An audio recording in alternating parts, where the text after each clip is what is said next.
하나님의 은혜와 평강이 여러분과 함께하길 소망합니다. 우리 앞뒤 좌우에 계신 분들에게 사랑합니다, 존경합니다 라고 인사하겠습니다.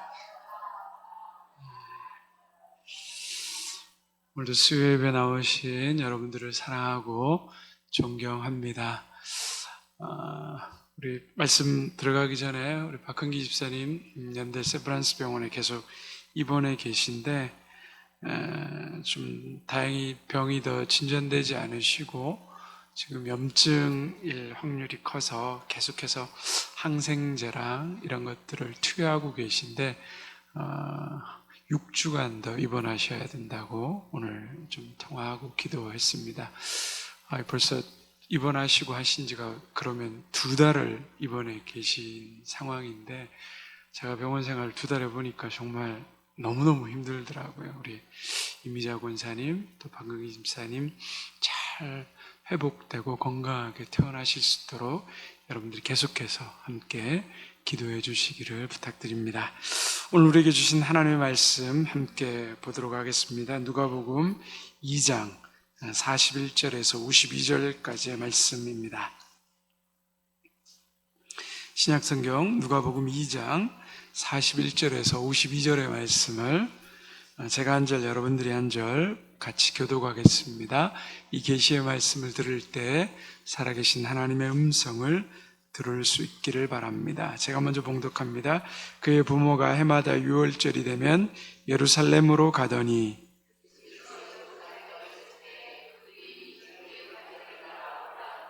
그 날들을 마치고 돌아갈 때 아이 예수는 예루살렘에 머무셨더라. 그 부모는 이를 알지 못하고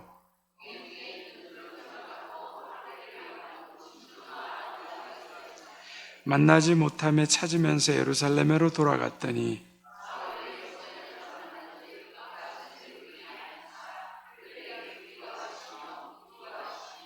듣는 자가 다 그 지혜와 대답을 놀랍게 여기더라.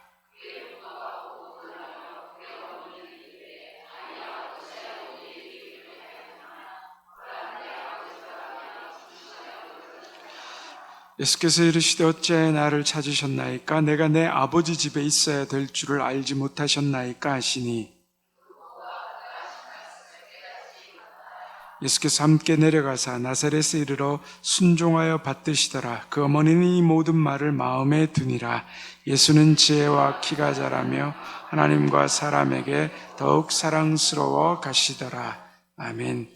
우리 성경 목록과 같이 함께 부르겠습니다. 마태, 마가, 누가, 요한, 사도행전, 로마서, 고린도, 전후, 갈라디아서, 에베소서, 빌립보, 골로새, 데살로니가, 전후서, 디모데, 전후, 디도서,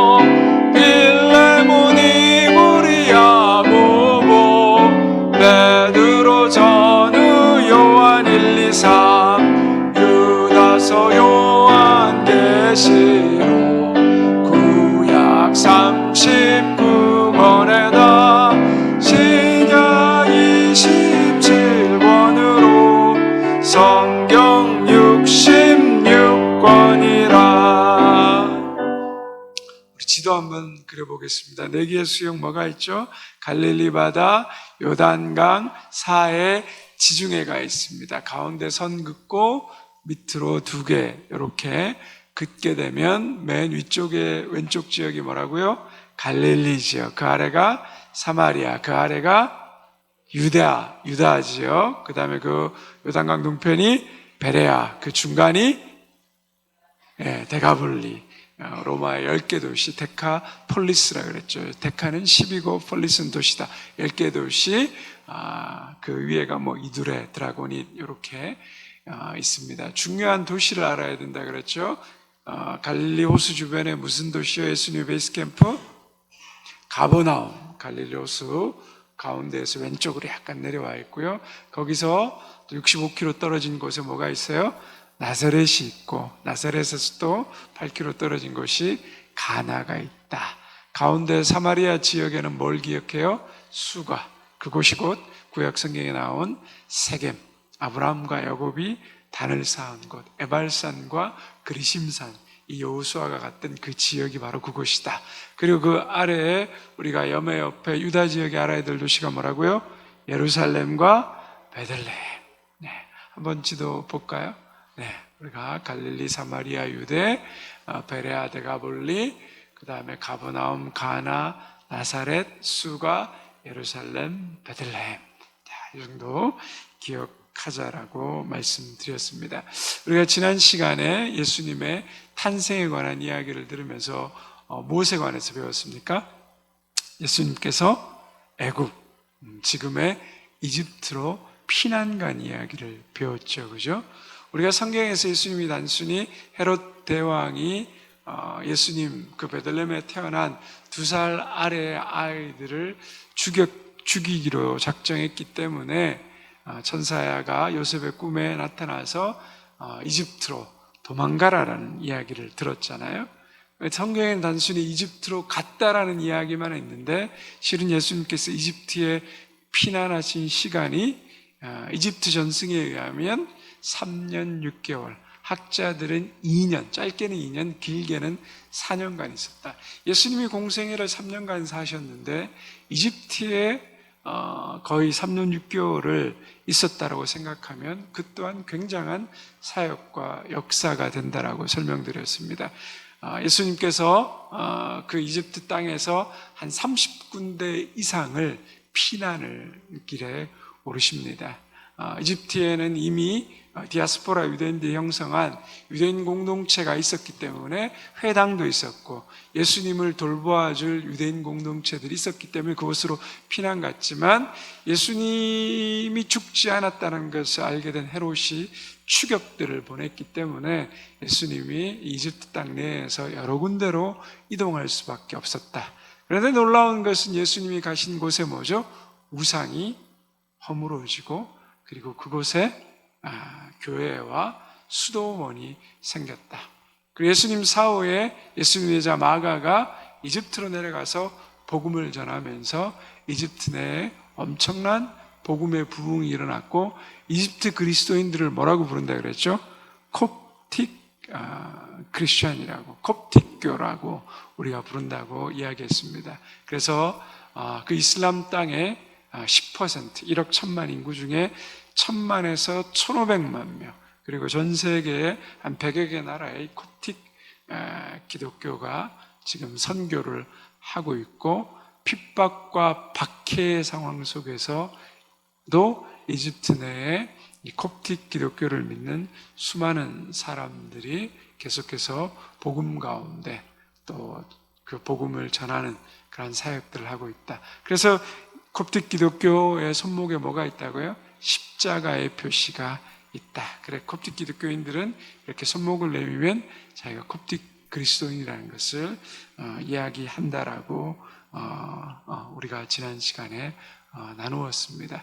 하나님의 역사는 놀랍죠. 예수님이 그렇게 왜 피난 가셔야 됐는지, 왜 이집트 땅까지 가셔야 되는지 하나님의 섭리와 뜻에 대해서 우리가 다 이해할 수는 없습니다. 그런데 예수님이 가신 그곳에 복음의 불모지에 당대 이집트는 세계에서 또 강한 나라 중에 하나였고 수많은 우상 숭배가 가득한 곳에 복음이 전파되는 2000년 전에 정해졌던 복음의 역사가 그 땅 가운데 살아남아서 왕성한 또 복음의 역사들이 일어나고 있다는 것을 우리가 또 은혜롭게 예수님의 행적을 통하여서 우리가 보게 됩니다. 이제 예수님께서 애굽에서의 그 피난 생활을 끝나고 헤롯 대왕이 죽음으로 말미암아 천사가 요셉에게 다시 나타나서 이스라엘로 돌아가라라고 이야기하죠. 거기 교재에 보면 나사렛으로 돌아오신 마태복음 2장 21절에서 23절의 말씀이 있습니다. 같이 한번 읽을까요? 시작.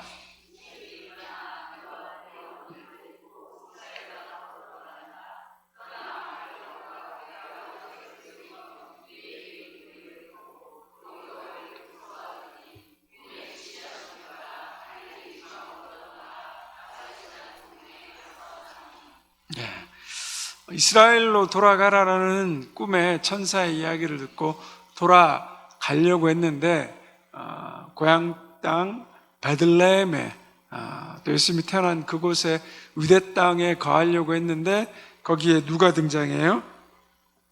아켈라오, 헤롯의 뒤를 이어 유대의 임금이 된 아켈라우스가 왕이 되었다는 거죠. 아켈라오가 누구입니까?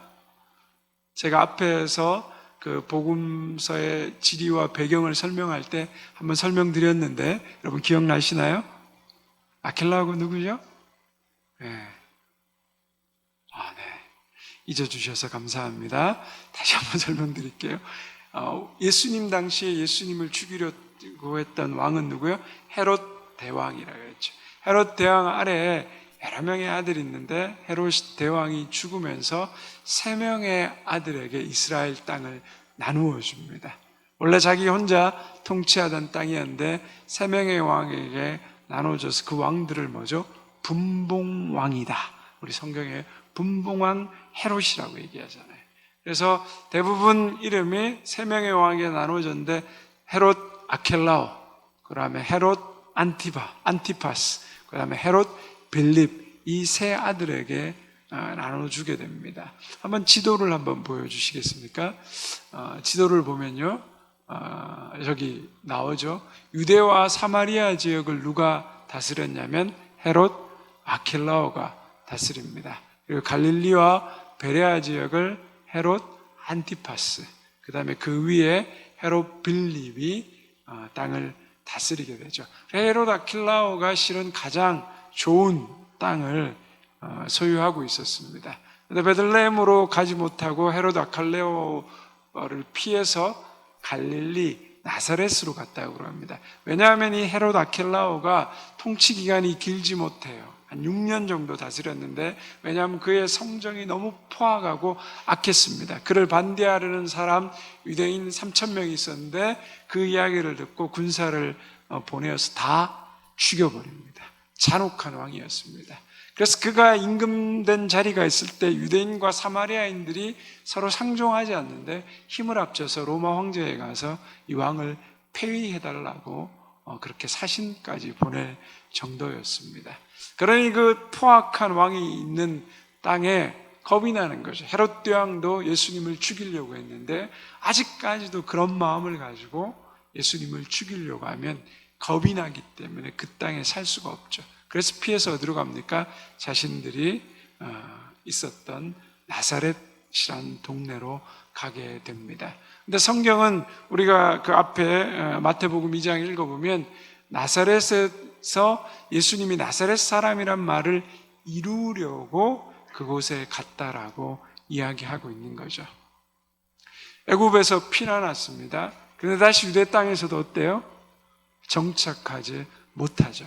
그리고 또다시 나사렛으로 피난 갑니다. 나사렛은 당대의 사람들에게 전혀 주목받지 못한 도시, 전혀 알려지지 않는 한 20, 30가구가 사는 도시였기 때문에 아마 표시나지 않는 곳에서 살아갈 수 있는 이점이 있었을 겁니다. 그럼에도 불구하고 그 모든 상황에 피난의 여정이었고 고난의 여정이었다는 거죠. 예수 그리스도께서 이 땅에 태어나신 과정 자체가 뭐죠? 그런 가장 낮은 곳에서 괴로움과 힘든 상황 속에서 태어나셨고 그 삶의 여정 또한, 자라나는 그 과정의 여정 또한도 뭐죠? 순탄하지 못하셨습니다. 그런데 이 모든 것을 마태복음 뭐라고 말한다고요? 구약의 말씀을 이루기 위함이다. 나사렛 사람이란 말씀을 성취하기 위함이라는 말씀을 전하고 있죠. 고통과 피난과 그리고 어려운 상황 가운데 있는 그 모든 과정이 뭐죠? 하나님의 말씀을 이루고 하나님의 뜻을 이루어가는 과정 가운데 있다는 거죠. 하나님께서 모든 것을 뭐죠? 다스리고 통치하고 컨트롤하고 계시는 하나님의 주권 아래 일어나는 일이라는 거죠. 이게 굉장히 중요합니다.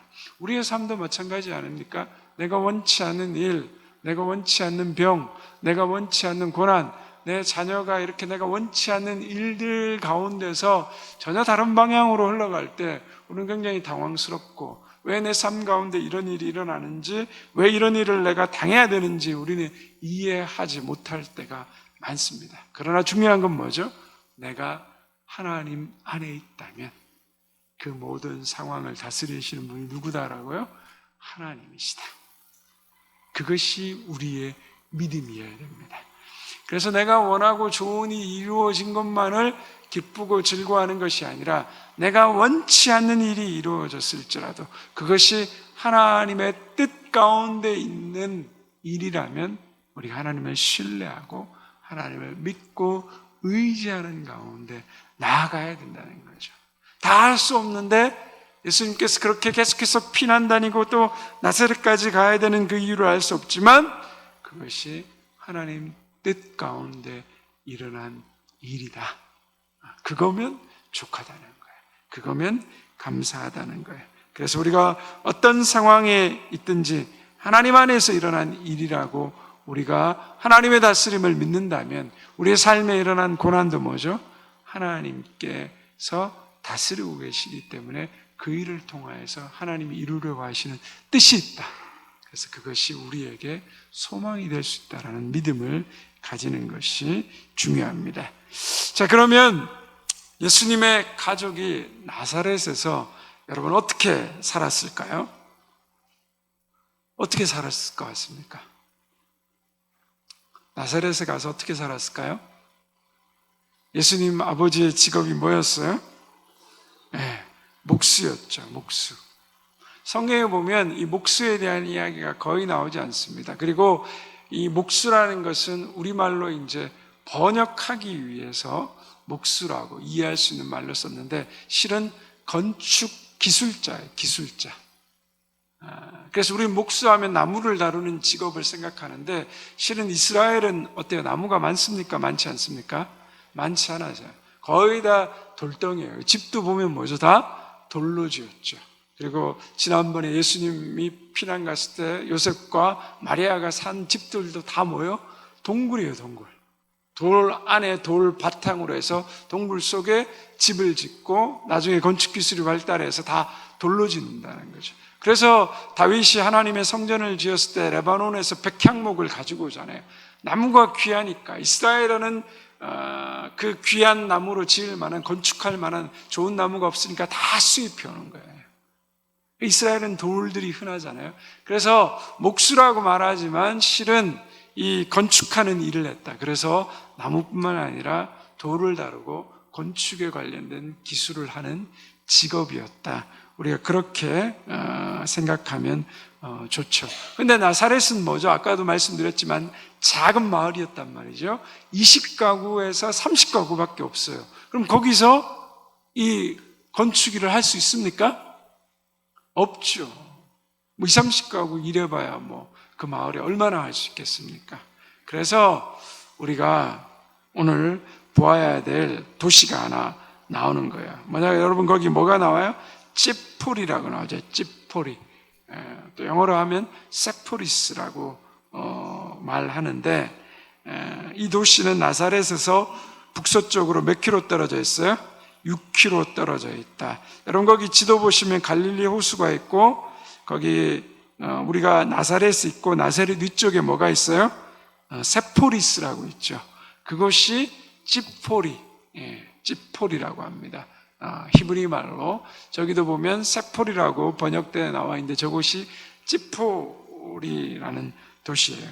자, 이 도시가 어떤 도시냐 그러면, 여러분 거기 보면 예수님 당시에 뭐죠? 갈릴리 지역에 뭐라고 나와 있어요? 수도라고 나와 있어요. 첫 번째 수도가 찌폴이에요. 6km 떨어져서 걸어가면 1시간 반 정도 되는 거리였다는 거죠.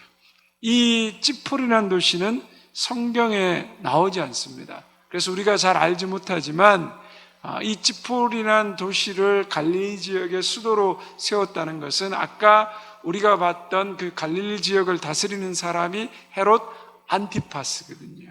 근데 이 찌폴이를 다 전쟁에 의해서 무너졌는데 이 사람이 여기다가 다시 재건합니다. 헤롯 안티파스가 그 도시를 한 30년에 걸쳐서 재건합니다. 굉장히 큰 도시였습니다. 그래서 한 3만 명이 살아가는 국제도시였다는 거죠. 그래서 발견돼서 고고학자들이 발굴을 해보니까 한 4,500명이 들어갈 수 있는 원형극장부터 시작해서 공중 목욕탕, 이런 대중적인 엄청난 저택과 시설들이 발견됩니다. 그리고 그 발견된 저택 다 바닥에는 카페트가 아니라 돌로 새겨 만든 모자이크들이 집바닥에서 발견될 정도로 화려한 로마식, 그리스식 도시로 건축되었다는 거죠. 그러니까 예수님이 살던 나사렛에서 뭐죠? 6km밖에 떨어지지 않는 찌폴이라는 곳에 3만 명이 살아가는 어마어마한 국제도시가 세워지고 30년 동안 건축 일이 뭐죠? 끊임없이 일어났겠죠. 그러면 당연히 목수였던 아버지 요셉과 유대인들은 먹고 살기 위해서 아버지의 직업을 반드시 배워야 했었거든요. 그럼 예수님이 어디로 갔을까요? 이 찌폴이 세포리스라는 곳에서 가서 일을 하게 되었다는 거죠. 그리고 헤롯 안티파스가 세운 도시고 거기를 수도로 삼았으니까 그곳에는 뭐죠? 왕궁이 있었을 거고 귀족과 왕족들이 이 그리스식으로 헬라식으로 살아가는 그 모습을 예수님도 보게 되는 거죠. 그래서 우리가 성경에 보면 예수님께서 이 찌푸리의 문화를 보시고 이해했다라는 그 글귀들이 나와요. 가장 대표적인 것이 뭐냐 그러면 외식하는 자. 성경에 보면 외식하는 자라고 많이 하시잖아요. 유대인과 바리새인과 서기관과 종교 지도자를 향해서 외식하는 자. 외식한다는 말이 휘포크리테스라는 헬라어 단어인데 그게 연극 배우라는 거예요. 연극 배우. 연극 배우는 어떻습니까? 자기의 인격이 아닌 다른 사람의 인격을 뭐죠? 표현하고 살아가는 사람들을 말하는 거죠. 그래서 결과적으로 뭐죠? 겉과 속이 다른 사람, 그런 사람을 외식하는 자라. 예수님이 이 연극 배우를 어디에서 봤을까요? 금방 말씀드렸던 찌포리에서 4,500명의 원형극장에서 그 건축하면서 아버지를 따라서 목수일을 하면서 그런 사람들을 보게 된 거죠. 그리고 여러분 거기 교재 우리 마태복음 11장 18절, 7장 25절 보면 11장 8절 말씀 한번 읽어볼까요? 시작. 그러면 너희가 무엇을 보려고 나갔더냐? 부드러운 옷 입은 사람이냐? 부드러운 옷을 입은 사람들은 왕궁에 있느니라. 이 말씀도 뭐죠? 예수님이 이 찌포리에서 이런 것들을 다 보셨다라고 추측할 수 있는 겁니다. 그리고 마태복음 22장 2절에도 보면 예수님이 임금의 아들의 혼인잔치를 열거든요. 그 큰 잔치를 어디서 받겠냐? 이 도시 지역에서 보지 않았겠냐라고 학자들이 추측합니다. 그래서 사람들이 예수님을 나사렛 예수라고 말하지만 이 나사렛이란 반경 가운데는 뭐죠? 이 찌폴이라는 큰 국제도시가 있어서 예수님께서 그 문화권에서 작은 마을에서 고립된 채 성장한 것이 아니라 그 찌포리 가운데 대도시의 문화와 이방인의 문화들, 환경과 상황을 다 보고 이해했을 것이다 라고 그렇게 학자들이 추측하고 있습니다. 말로만 하니까 이 찌포리가 어떤 도시인지 잘 모르시겠죠? 한번 영상으로 예수님이 그곳에 가서 건축일을 하셨다라는 상상을 가지고 한번 같이 찌포리에 대해서 한번 보도록 하겠습니다. 보겠습니다. 자, 이 찌뽀리에 들어서게 되면은 네. 위치가 너무너무 좋아요. 앞에는 아마 그래서 수도가 될 정도로 큰 골짜기에 물이 흐르고 네. 인근에 산림이 우거져 있는데 이게 지금 초입인가요? 우리가 이게 중요한 거군요. 찌뽀리라고 하는 이 찌뽀리라고 하는 걸 좋아하는데 이 찌뽀리는 예수님이 이 나사렛에서 자주 왕래하셨던 이 인근 최대의 도시죠. 네. 그런데 중요한 것은 이 찌뽀리가 가능한 것은 이 물입니다. 물. 그렇죠, 물. 이 예. 가드 헤벨, 예. 요나의 고향인데 가드 헤벨에서부터 엄청난 이게 이 수로입니다. 거리를 수킬로에 한해서 물을 끌어오는 이 수로입니다. 수로. 예. 그래서 이 인근에 아주 거대한 물 저장고를 만들고 이 물을 다시 찌뿌리로 네. 보낸 거죠. 아, 그러니까 이 찌뿌리에 사람이 많으면 많을수록 더 많은 물이 필요했는데 그 물을 이 가나 근처 이 가드 헤벨에서 이 샘에서 물을 이렇게 공급해주는 수로. 예. 2000년 훨씬 더 된 그 수로가 지금도 존재해 있습니다. 먼저 그것을 보면서 네. 찌뿌리를 보겠습니다. 아마 찌뿌리도 생소하지만 네. 찌뿌리에 이런 수로가 있었다는 것도 그러게요. 아마 그만큼 엄청난 물을 끌어갈 수 있을 정도의 인구가 컸고 그렇죠. 이 수로 공사를 할 수 있을 정도의 부가 있었다는 거죠. 힘이 있었다는 거예요. 그러니까 나사렛 인근의 가장 큰 도시라고 보면 되는 거죠. 그렇죠. 네, 그리고 그 도시가 가능할 수 있었던 것은 물이 있기 때문에. 물. 아마 보시면 놀랄 거예요. 우리가 뭐 예루살렘의 히스기야 터널이니 무기또의 이 수갱이라든지 많은 것을 보지만은 이렇게 엄청난 이 바위를 파서 수로를 만들고 이게 지금 아래쪽이 이제 수로로 내려가는 내려가는 거예요. 지금 길이네요. 일부만 이제 고고학으로 발굴이 된 이후에 공개가 돼서 네. 아마 처음으로 이렇게 소개가 되는데 그리고 벽이요 완벽하게 플라스터로 이게 이 방수 방수 처리가 예. 되네요. 자, 근데 일부 된 것을 지나는데 이게 수로라고 하는 것이 더군다나 예루살렘이라는 수도도 아니고 이 외진 나사렛 근처에 있었다고 하는 것은 정말로 이 찌뿌리라고 하는 곳이 네. 당시에 예수님 당시에 굉장히 규모가 있었고 또 하나 중요한 것은요 우리 한국 분들에게 이 탈무드가 많이 알려져 있는데 네. 그 탈무드의 메인 텍스트가 되는 미시나가 네.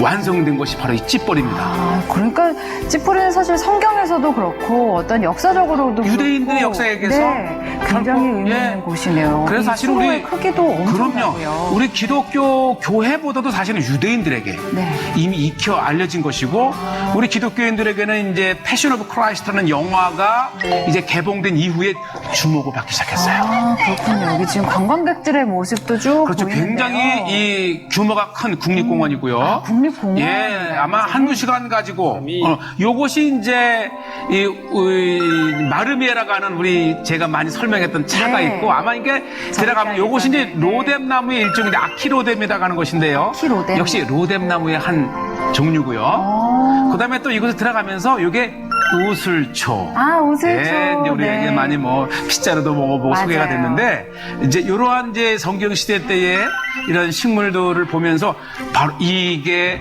찌뿌리의 전경입니다. 지금도 이게 발굴이 일부밖에 되지 않았는데 네. 아마 중요한 부분 특히 이제 로마 시대 때의 저택이라든지 네. 이것이 십자군 시대 때의 요새입니다. 아. 그러니까 이 시대를 거쳐서 이 지정학적으로 중요했기 때문에 이것이 로마 시대 때 무덤인데 돌무덤이잖아요. 네. 이것을 성체를 쌓는데 재활용된 겁니다. 아주 재밌어요. 그 돌 무덤을 기반으로 해서 성체를 예, 뭐 올린 다른 돌 가지 거네요. 않고 무덤을 다시 네. 캐서 이제 벽돌을 쓰고 네. 지금 이것이 이제 십자군 시대 때의 요새가 됐고 이제 오스만 시대 때 역시 요새가 됐었고 네. 1900년대에는 이것이 한때는 학교로 이게 사용이 됐었고요. 네. 아마 지금은 이제 이렇게 박물관으로 이 창문 두께를 보세요. 그러네요. 거의 1m가 넘어요. 그러니까 웬만한 뭐 밖에서는 공격이 불가능할 정도고 또 하나 제가 보여드리는 것은 일부 네. 드러난 유적지를 통해서 그때 당시의 삶을 엿볼 수 있는데 네. 여기서 하나가 우리가 중요한 것은 뭐냐면 유대인 도시였던 것만큼 유대인들의 삶을 지금 이것은 미크베라고 하는 미크베. 이 정결탕 아, 정결탕 또 네. 이제 다양한 이 상하수도 시설 그냥 일상적으로 그때 당시의 사람들 예수님 시대 때 이 찌뿌리의 이 가옥 구조를 그냥 한번 슬쩍 지나가 볼 수 있는 네. 이런 고고학자들은 하나하나 자세히 규명이 되지만은 그렇죠. 그 다음에 가장 중요한 것 중에 하나가 뭐냐면요 바로 로마식 저택입니다. 아, 이게 지금 로마식 대저택의 그러니까 로마 시대 흔적이 이전에 이제 남아있네요. 이곳에 헬라 시대 때에도 가장 번성했던 도시 중에 하나인데 이 건물 안은 뭐냐면 로마 시대 때 대저택을 보호하기 위해서 일종의 박물관이에요. 아, 여기서 중요한 게 모자이크입니다. 지금 바닥이, 네. 이렇게 보시기만 모자이크 해도 형태가 남아있네요. 마치 카페트 같지 않아요? 그러네요. 그런데 이것이 생생한 이 카페트와 같은 것이 모자이크로 이렇게 리얼합니다. 그러네요. 네, 뭐 당시에 이 얼마나 이 정말 사치스러웠지요. 사치스러운 집을 꾸몄는지 바닥에도 온갖 헬라의 이 신화에 나오는 이야기들, 또 유명한 이런 위인들, 꽃들, 또 동물, 물고기에서 정말 화려했습니다. 네. 아마 저것을 보면 2000년 전에 카페트도 아니고 그렇죠. 자기 집 거실 바닥을 이렇게 아름답게 꾸몄다는 걸 볼 수 있고 네. 아직도 계속해서 곳곳에 이런 게 있네요. 그러니까 이것이 이제 건물로 뒤덮여 있었다고 생각되면 정말 화려했던 도시고 하긴요 이 북부 갈릴리의 수도 역할을 했었으면 그렇죠. 바로 이 화려했던 도시가 예수님에게 네. 친숙했던 도시였다는 거예요. 네. 바로 이렇게 예수님께서 어떻게 나사렛에 가서 살아가셨나. 고고하게 유물과 발견을 통하여서 그 근처에 갈릴리 지역에 수도가 있었고 그곳에서 당대의 또 문화들을 접하고 아셨다는 것을 우리가 알 수가 있습니다. 이제 예수님의 사생애 중에 또 마지막으로 살펴볼 것이 우리 12살 때 성전에 가시는 예수님 이야기를 우리가 볼 수 있습니다. 성경에 여러분 예수님이 나오는 그 어린 시절이 딱 한 번 나옵니다. 그죠? 누가복음 2장에 보면 예수님이 오늘 우리가 읽었던 본문 말씀이죠. 예수님이 유월절에 예루살렘 성전에 올라갔다라는 겁니다. 어쩌면 우리가 예수님의 어린 시절과 청소년기, 청년기 이 시절들을 우리가 알고 싶고 궁금하기도 하는데 성경은 뭐죠? 거기에 대해서 이야기하고 있지 않습니다. 그러다 보니까 많은 사람들이 궁금해서 이런저런 이야기를 하죠. 예수님이 어렸을 때 진흙을 가지고 만들고 놀다가 그 진흙이 참새가 되어서 날아갔다. 그리고 예수님을 저주하는 사람들을 예수님께서 저주하자 곰이 나와서 물어뜯어 죽였다. 가나의 혼인잔치가 예수님과 마리아의 결혼식이었다. 이런저런 이야기들을 많이 하죠. 근데 성경에 나오지 않는 걸 가지고 우리가 계속해서 궁금해하고 억측하고 추측하다 보면 자꾸 곁가지로 나아가게 됩니다. 그래서 성경이 말하지 않을 때는 뭐죠? 하나님의 뜻이 있다라는 걸 생각하고 우리가 거기에서 중단해야 됩니다. 근데 이단들이는 자꾸 그 너머까지 가게 되죠. 그래서 성경을 억지로 풀면 안 된다는 겁니다. 12살에 예수님께서 뭐라고요? 유월절을 보내기 위해서 예루살렘에 올라갔다. 그러면 다른 데서도 매년마다 유월절에 올라갔으면 다른 쪽의 이야기도 나올 만한데 왜 하필이면 성경은 꼭 12살의 이야기를 할까? 왜 그럴까요? 12살이 우리 교재에 보면 뭐라고 되어 있습니까? 성인식을 치르기 위한 것이다 라고 말합니다.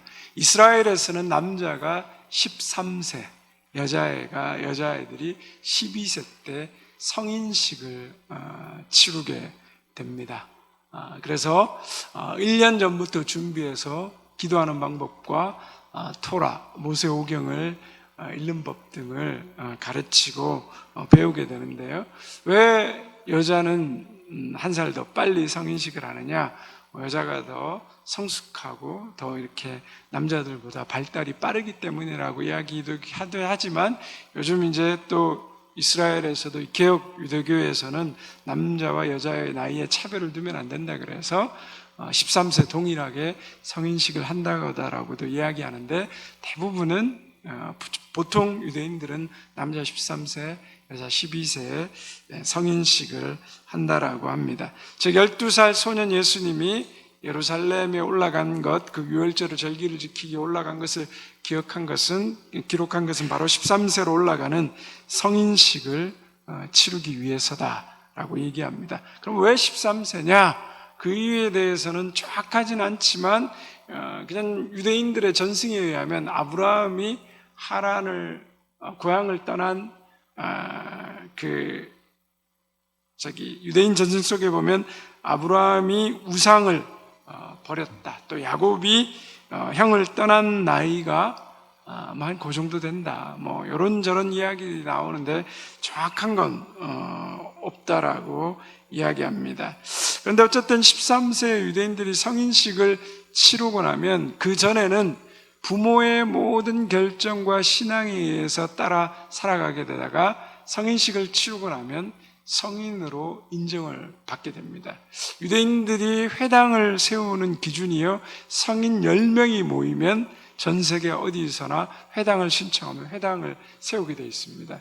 13세 성인식을 치르고 나면 그 아이도 성인으로 인정되어서 회당을 구성하는 구성원에 들어갑니다. 그만큼 자율성과 책임성 이제 그 아이에게 부여된다라고 말하죠. 예수님이 그 성인식을 치른 다음에 오늘 우리가 성경에 보면 회당에 있는 서기관들과 율법교사들과 말을 주고받잖아요. 그것도 역시 마찬가지입니다. 성인이 되었기 때문에 질문을 하고 그 율법교사들과 대화를 나눌 수 있도록 하게 되는 날입니다.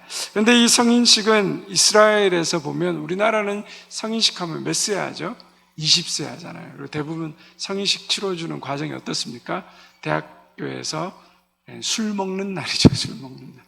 부어라 마셔라 하고 하는데 이스라엘은 온 가족들이 친척과 친구들까지 모여서 성인식을 축하해 주는 날이 바로 성인식의 날이라고 합니다. 성대하게 파티를 하는데 현대 유대인이 성인식 때 받는 선물이 3가지라고 합니다. 첫 번째 성경과 그리고 손목시계와 그리고 돈입니다. 성경은 뭐죠? 하나님 앞에서 이제 독립된 인격적 존재로 하나님 말씀을 지키는 사람이 되어라는 것이고, 손목시계를 주는 것은 약속과 시간을 잘 사용하는 지혜로운 사람이 되라는 얘기고요. 그리고 마지막으로 축의금을 주는데 이 축의금이 그냥 성인식에 우리가 아이들에게 주는 용돈의 규모를 넘어선다고 합니다. 적게는 몇 천만 원, 부자들의 경우에는 억 단위까지 돈이 주어진다고 합니다. 과거에는 왜 그렇게 주어졌느냐? 부모들이 그 돈을 받아서 이 아이들을 위해서 그 돈을 저축하거나 주식에 투자해 준다고 합니다. 그러면 이 아이들이 20살이 되어서 독립되는 나이에 그 어렸을 때부터 부모의 저축과 투자를 통하여서 경제 개념을 배우게 되고, 그리고 자신이 어떤 성인의 나이가 되었을 때 그 돈이 배로 불어나서 자기들이 무언가 할 수 있는 독립 자금을 쓰게 된다는 거죠. 유대인들이 부를 이루는 방법이 바로 어렸을 때부터 우리 아이들에게 그런 투자와 저축의 방법들을 가르쳐 간다라고 이야기를 하더라고요. 근데 요즘 현대 유대인들은 좀 그 개념이 많이 퇴색되어서 워낙 이 아이들의 성인식을 축하하는데 결혼식만큼 돈을 쓰게 된다는 거죠. 그래서 들어온 돈으로 뭐 성인식 비용을 충당하거나 뭐 여행 가고 또 그런 일에 쓴다고 하는데, 원래 유대인들에게 그렇게 성인식을 통해서 돈을 주는 목적은 그 아이의 미래를 위한 것들이 있었다라는 것들을 이야기하고 있습니다. 그래서 온 가족에게 기쁨이 넘치는 축제가 성인식입니다. 그래서 유대인으로서의 의식을 형성하고 유대인으로서의 정체성을 가지게 하죠. 그래서 그 내용에 보면 온 가족이 뭐 나팔도 불고 축하도 해주고 막 여러 가지 많은 행사들을 진행하면서 아이들에게 잊지 못할 기억을 남겨준다고 합니다. 우리와 유대인 자녀의 교육에 우리가 유대인 교육에 대한 관심을 많이 갖잖아요.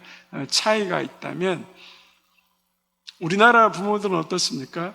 아이들이 어렸을 때는 기죽이지 않는다고 자유롭게 크도록 내비둡니다. 방임하죠. 그런데 한 13세가 지날 때 어떻게 합니까? 이제 중학생 정도가 되면 대학을 들어가야 된다 그래서 아이들을 그때부터 막 공부시키고 아이들을 막 쥐잡듯이 잡아내죠. 그런데 유대인들은 뭐죠?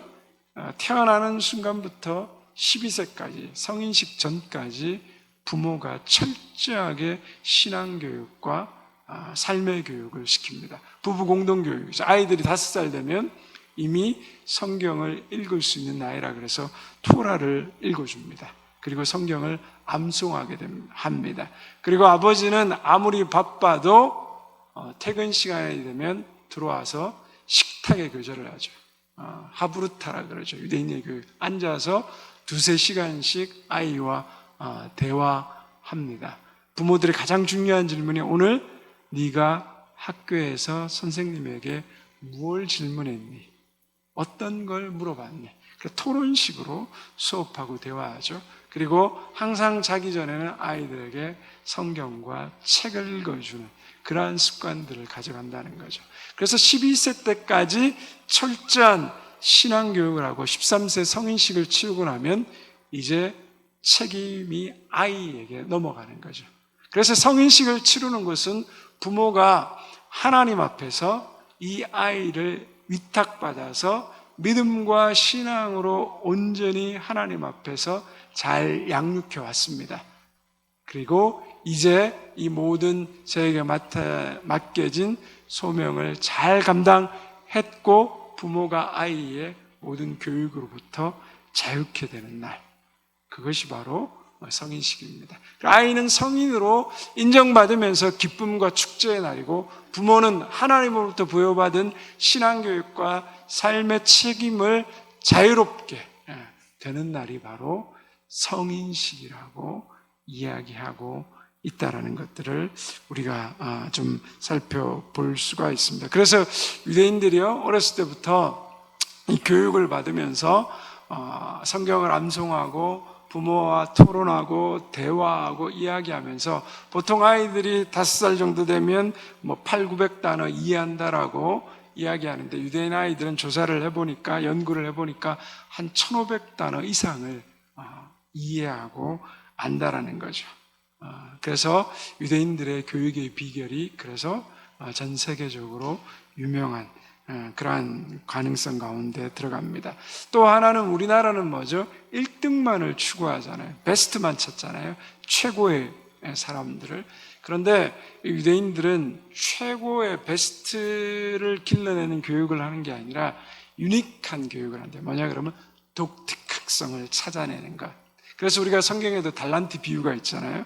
그래, 이 아이들에게 하나님이 주신 재능이 있다라고 생각하는 거예요. 그래서 우리는 1등만이 살아남는 경쟁 구도 속에 최고만을 찾는데 유대인들은 이 아이 속에 하나님 주신 달란트의 독특성을 찾아낸다는 거예요. 그래서 누구든지 하나님 앞에서 뭐죠? 특별한 사람이라는 거예요.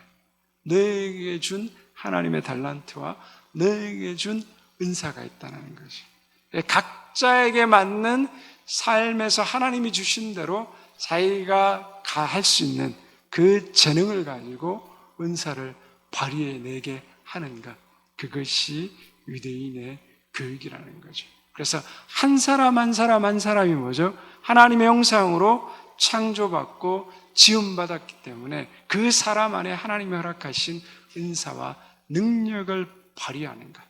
그래서 모든 사람이 하나님 앞에서 평등하고 유니크하다는 거예요. 독특하다는 거예요. 그래서 그것이 우리와 다르다는 것을 우리가 좀 알 수 있습니다. 그래서 나사렛에서 18년 마지막 거기 말씀이 나와 있죠. 누가복음 2장 52절 같이 한번 읽어볼까요? 시작. 예수는 지혜와 키가 자라면서 하나님과 사람에게 더욱 사랑스러워 가시더라. 예수님이 이 다음의 삶은 말이 부모님을 섬기며 그 부모님 말씀에 순종하며 공생애 되기 전 18년의 삶이 나오질 않지만 그렇게 살았다라고 말하고 있는데 그 성경이 마지막 예수님에 대해서 뭐라고 말하니까 예수는 지혜가 자랐다. 뭐죠? 이게 뭡니까? 지적 성장을 얘기합니다. 그리고 키가 자랐다. 뭘 얘기하죠? 신체적 성장 얘기합니다. 그 다음에 하나님 앞에 사랑스러웠다. 뭐죠? 하나님과의 관계에서 영적 성장을 얘기합니다. 그리고 사람과의 관계에서 더욱 사랑스러워 갔더라. 사회적 성장을 이야기합니다. 즉 지적, 신체적, 영적, 사회적 성장의 균형이 바로 성경의 교육이고 우리가 자녀들에게 가르쳐야 될 교육이다. 그래서 예수 그리스도의 그 자라는 모습들을 보면서 우리가 반드시 기억해야 되는 것. 하나님 안에서도 뭐죠? 하나님은 예수 그리스도를 균형적인, 전인적인 교육을 통하여서 성장시키셨고 예수님이 그렇게 자라나게 되었다. 우리 자녀들에게도 1등하라는 것이 아니라 하나님께서 주신 은사를 발견할 수 있도록 돕고 우리가 어떤 한쪽에 치우친 교육이 아니라 그 아이들이 지적 또 신체적, 영적, 사회적 성장을 이루어갈 수 있도록 우리 부모들이 또 우리 자녀들에게 또 우리 자손들에게 그러한 교육들을 행하는 것이 굉장히 중요하다는 것을 우리가 좀 함께 기억하고 그런 신앙의 교육을 이어가는 저와 여러분 또 우리 대명교회 되기를 주님의 이름으로 축원드립니다. 말씀을 생각하며 기도하면 좋겠습니다. 예수님께서 또 여러 가지